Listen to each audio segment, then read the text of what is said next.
Aj ty sa dostávaš do momentov, keď mu urputne píšeš mu dlhé správy jednu za druhou, vysvetľuješ mu, ako sa cítiš, ako ti jeho správa neubližuje, že jediné, čo vlastne chceš, je len byť s ním. Prečo to nevidí? Prečo to tak komplikuje?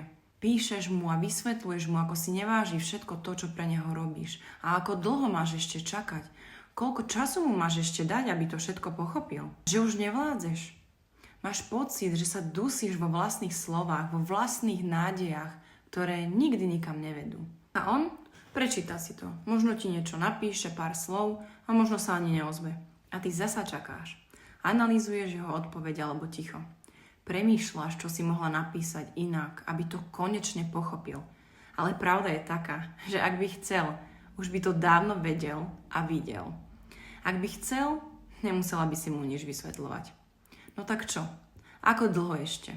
Ako dlho ešte mu budeš vylievať svoje srdce? Vylievať svoje srdce človeku, ktorý ti dá na oplátku len frustráciu a prázdne slova. Vieš, že si zaslúžiš viac. Ak chceš vedieť, prečo sa do týchto momentov dostávaš stále dookola a ako to zmeniť, napíš mi správu. Rada ti ukážem cestu von.